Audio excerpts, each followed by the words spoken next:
Welcome to the Deep Dive.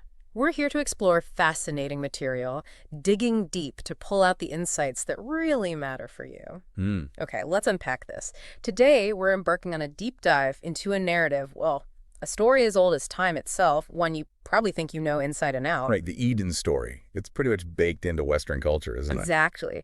But what if the story we've been told for centuries, the one we take almost for granted, has been fundamentally inverted? What if a key truth, a really specific one, has been concealed, just waiting to be recovered? Indeed. Our source material for today, From Eden to Present by Burke, doesn't aim to just, erase this ancient sort. Not at all. No. Rather, it aims to reveal what it argues is its original, powerful specificity. It offers a new lens, a challenging one, through which to view creation, choice, redemption, challenging these really deeply ingrained assumptions we all carry.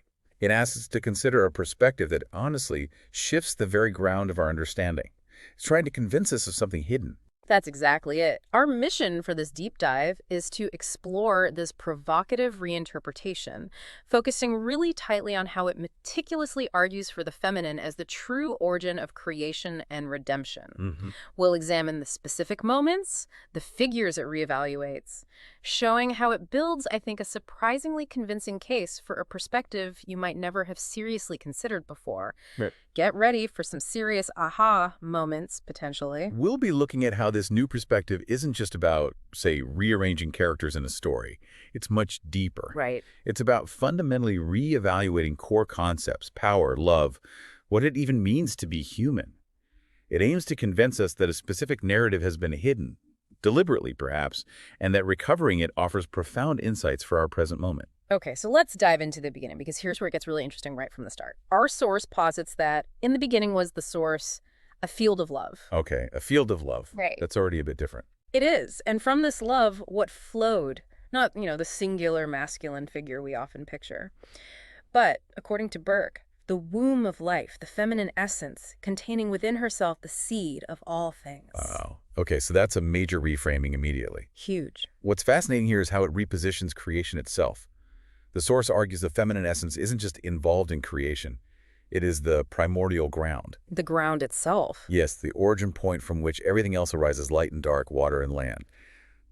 And crucially, Burke says, even the possibility of both male and female. Both aspects lived within her wholeness initially. So it's not just a metaphor.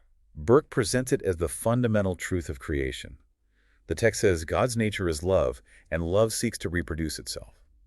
And that reproduction happens within this feminine essence. It's the womb, the source. That really challenges the idea of an external creator figure, doesn't it? It's more immanent. Exactly. It's an origin that's inherently loving and generative, self-reproducing from within, a completely different starting point than many traditional accounts. So if that's the foundational principle, the feminine womb, how does Eve fit in? Because traditionally, she often comes second, right? Derives from Adam. Right, and that's another major point of departure in Burke's interpretation.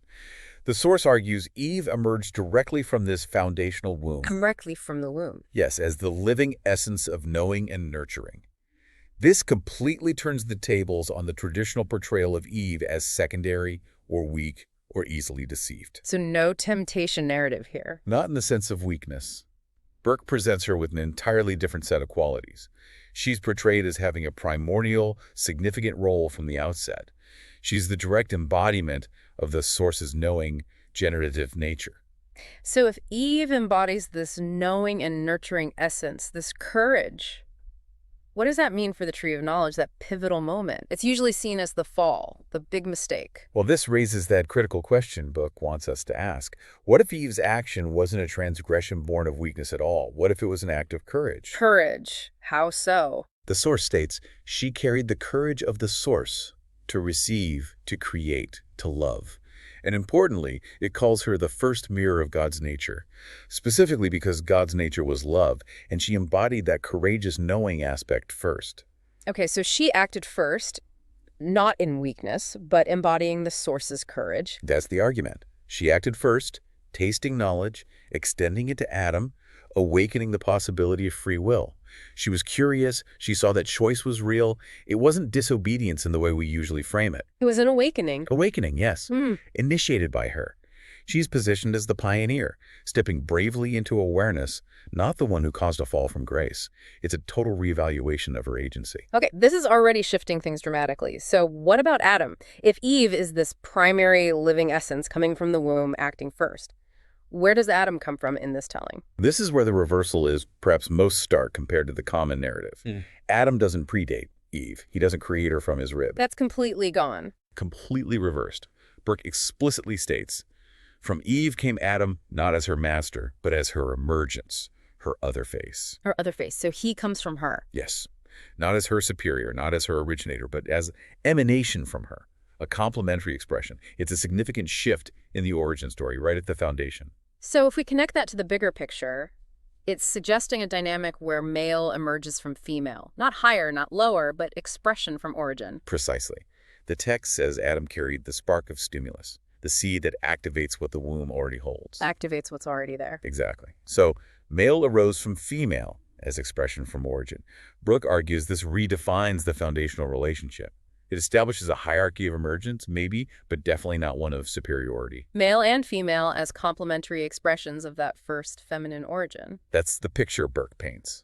And this reordering, right here at the start, is crucial for understanding what Burke calls the inversion that happened later, the rewriting that obscured this original dynamic. Okay, let's move to the tree of knowledge itself, that famous tree, often seen as forbidden ground, a test, maybe even a trap.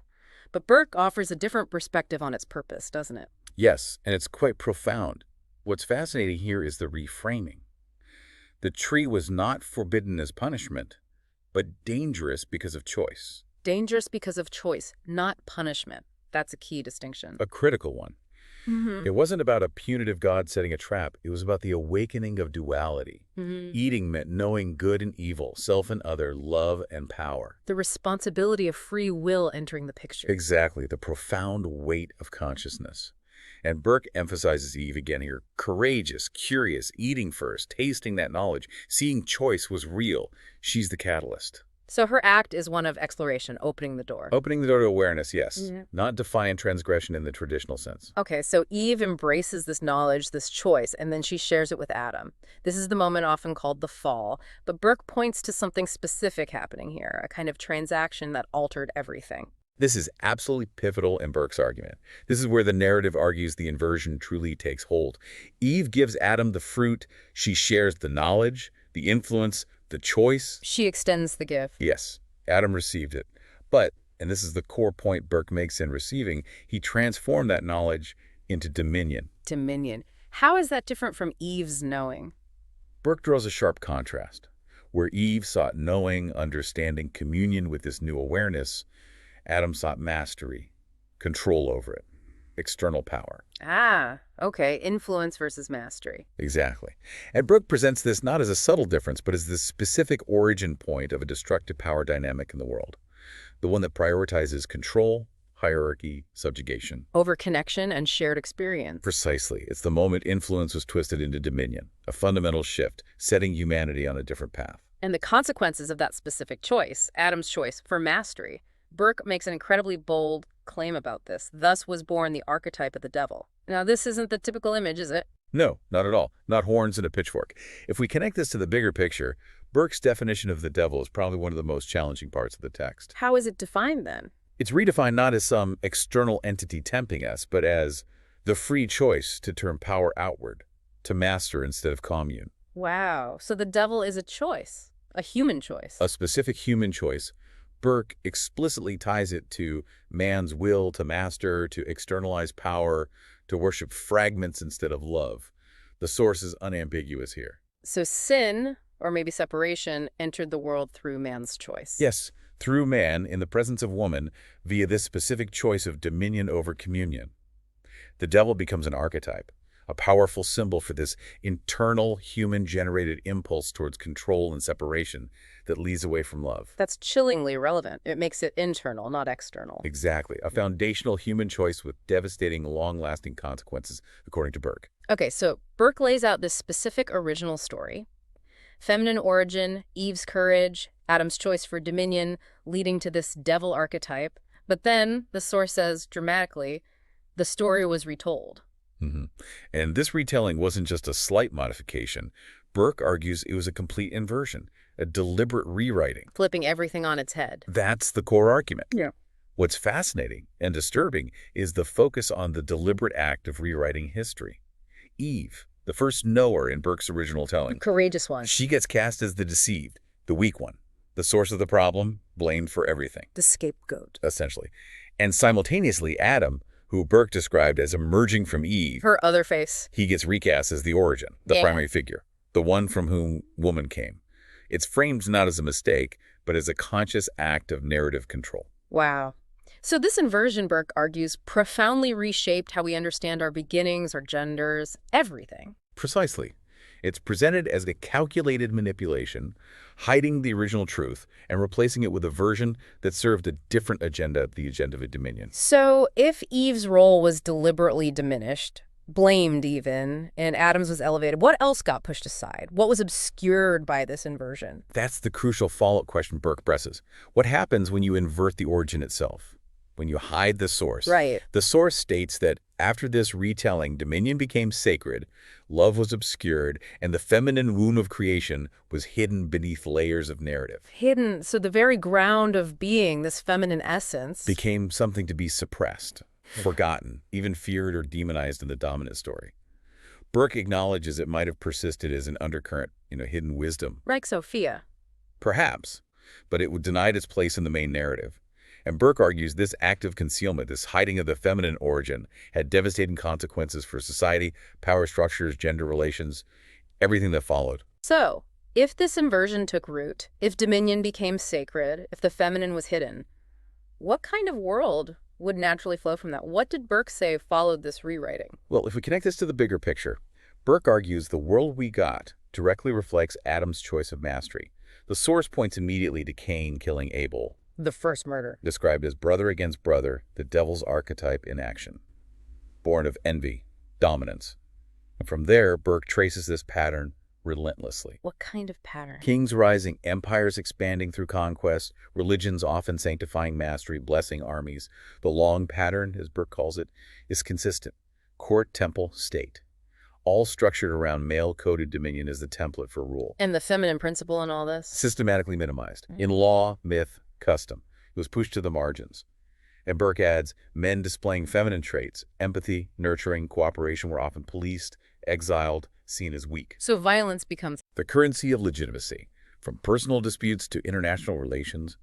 Burke presents a really sobering picture of how this foundational narrative inversion shaped and distorted reality for millennia. Now, hearing all this, I can imagine a listener thinking, okay, it's a compelling reinterpretation, a powerful narrative, but where's the proof? Where's the evidence beyond the story itself? Right. The skepticism is natural, expected even.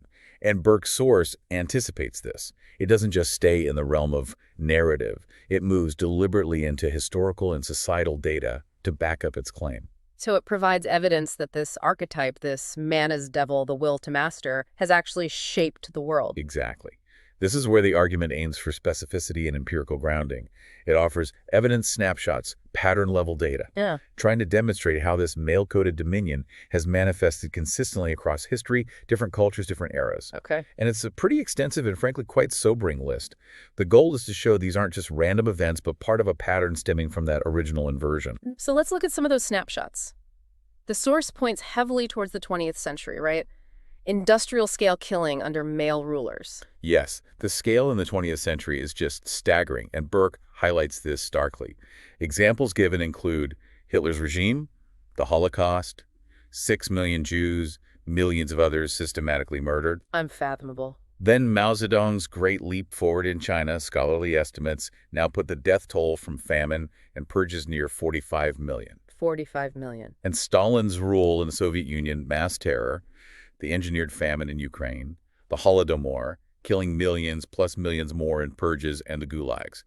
Burke links these directly to male leadership, operating within systems built entirely on dominion and control. And this isn't just a 20th century phenomenon, according to Burke. The pattern goes back further. Oh, yes, absolutely. Yep. Burke argues this isn't a modern problem, but a historical constant. The source points to earlier examples. Genghis Khan's conquests, responsible for maybe 40 million deaths. The massacres during the First Crusade. The 30 Years' War devastating Europe, millions dead, the Ottoman government's annihilation of Armenians, King Leopold II's atrocities in the Congo Free State, again, millions dead through brutal exploitation. And even more recently? Rwanda, 1994. Hundreds of thousands killed in just 100 days, orchestrated largely by male political leaders. Burke presents this horrifying catalog to emphasize a consistent pattern. Male leadership presiding over these catastrophic events, aligning with that archetype of dominion. It's a grim list, but Burke doesn't just leave it in the past, right? The source connects this pattern to our world now using contemporary data. Yes, absolutely. It brings it right up to the present to argue the pattern persists. If we connect this to broader societal data, Burke points to things like UNODC reports showing around 90% of homicides worldwide are committed by men. 90%. It notes that war continues to be organized and led overwhelmingly by male-dominated institutions. Citing UN Women, it points out how few women are actually heads of state, only 25 countries currently. And women hold less than 30% of parliamentary seats globally. Then there's the devastating statistic from the WHO and UN Women. Nearly 1 in 3 women globally experience physical or sexual violence, mostly by male partners. 1 in 3. Burke argues this isn't just a collection of sad facts. It's presented as evidence of a systemic issue, an ongoing manifestation of that foundational choice for dominion still shaping our world, our relationships, our safety. Okay, but it's really important to make a clarification here, one that Burke emphasizes quite strongly. This argument isn't saying women are inherently good or nonviolent and men are inherently bad or violent. Exactly. That would be far too simplistic and frankly untrue.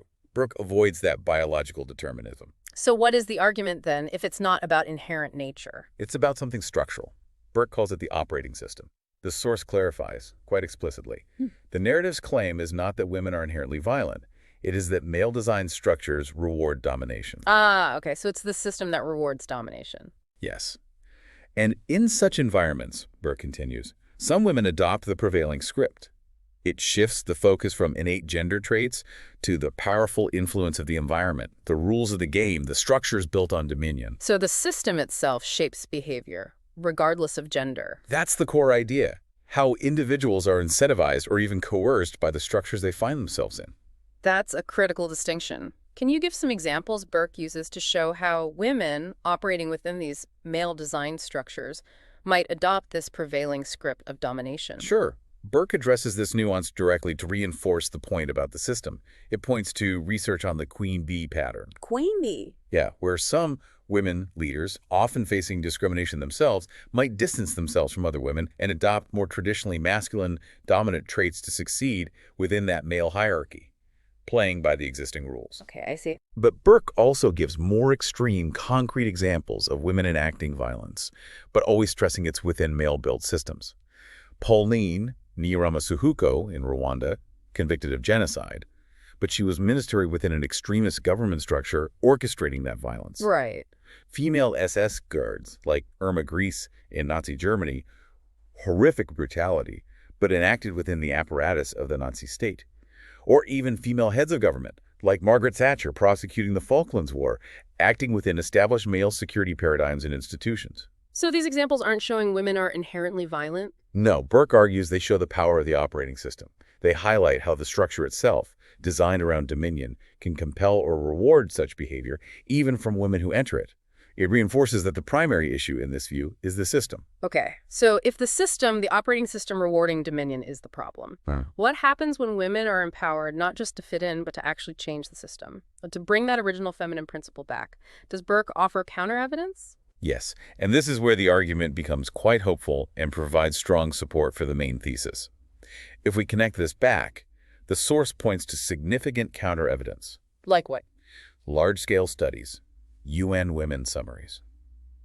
They consistently show that peace processes are significantly more likely to succeed and last when women are meaningfully involved at the negotiating table. More likely to last. That's significant. Very significant. It suggests that when women participate with genuine authority, bringing that generative, connective principle, the core feminine essence Burke describes, outcomes improve dramatically. Violence recedes, agreements hold. So it's a stark contrast to women operating within violent male-dominated systems. Exactly. It supports the idea that the feminine principle, when allowed to operate authentically, not forced into a dominion script, fosters communion, collaboration, lasting peace. It's presented as evidence of the original design reasserting itself when given the chance. Okay, so weaving all this together, the history, the stats, the role of women within different systems, how does Burke connect these dots back to the main argument about the inversion? Burke concludes by tying it all together very explicitly. The argument is the vast majority of organized mass violence tracks male leadership and male-designed institutions. This, Burke says, is consistent with that man as devil archetype, the choice for dominion. Okay. When women adopt domination, it's evidence of the power of the operating system, the structure, not some innate female essence of violence. Right, the system's influence. And crucially, the feminine principle, generative, connective, has been suppressed. But when it's honored, when it's brought back into the equation meaningfully, systems demonstrably become less violent. Which fits the idea that love reproduces itself. Exactly. And that honoring the feminine nature brings systems closer to that original state of communion and harmony. It all fits the thesis of the original inversion and the ongoing consequences of suppressing the feminine. So, after tracing this long pattern of dominion stemming from the inversion, Burke's source brings us full circle.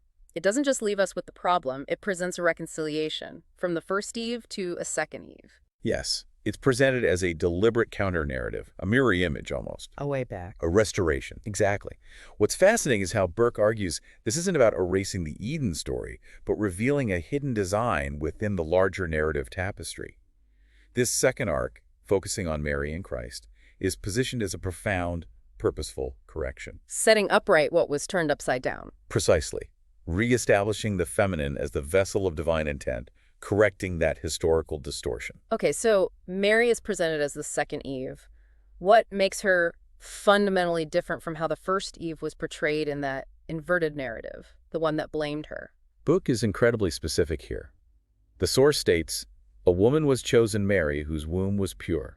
And crucially, no man claimed her. No dominion touched her. The seed of heaven stirred within her by love. No dominion touched her. That's key. It explicitly positions her as free from the stain of the old inversion. A pure vessel for God's love, conceived without male mastery or control involved. So her purity is linked to her freedom from that pattern of dominion. Yes. It directly contrasts with the blame placed on the inverted Eve.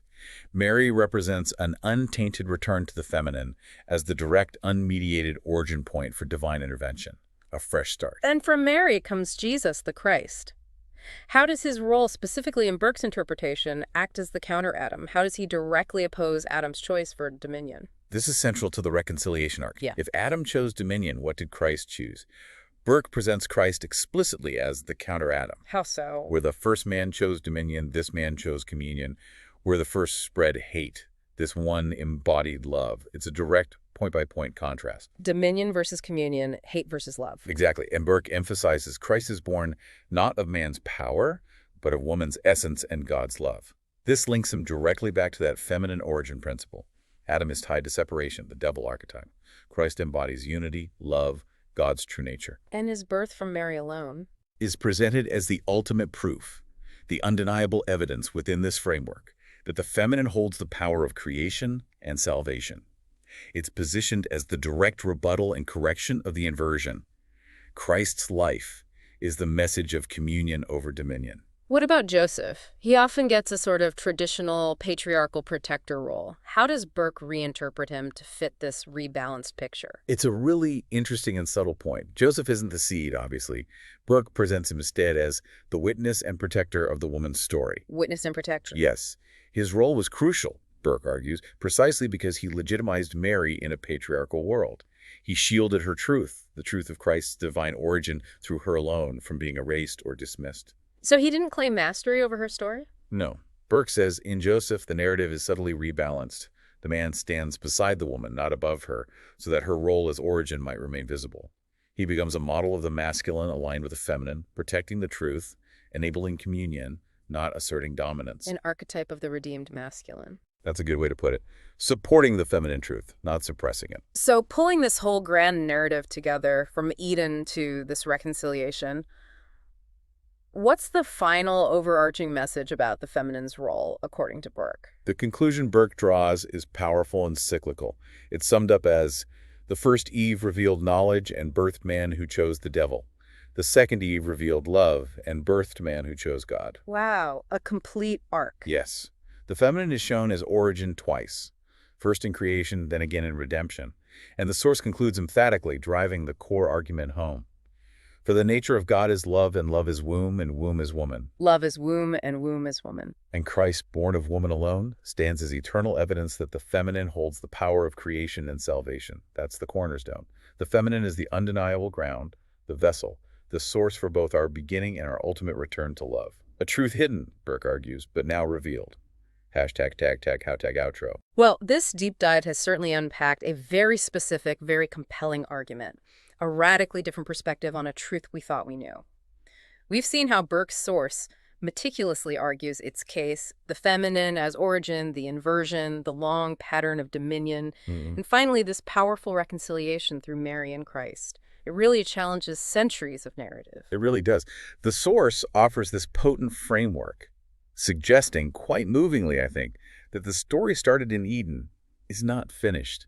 It still unfolds in us. Still unfolding now. Yes, it argues with real conviction that what was inverted has been set upright, revealing the feminine as the womb of creation, the vessel of redemption, and the living mirror of God's love. And it clarifies the masculine role too, doesn't it? Absolutely. When divorced from love, it becomes that devil archetype. But when aligned with the feminine, choosing communion, protection, like Joseph, it finds its true purpose as a channel for unity and truth. And it leaves you, the listener, with some profound challenges, I think.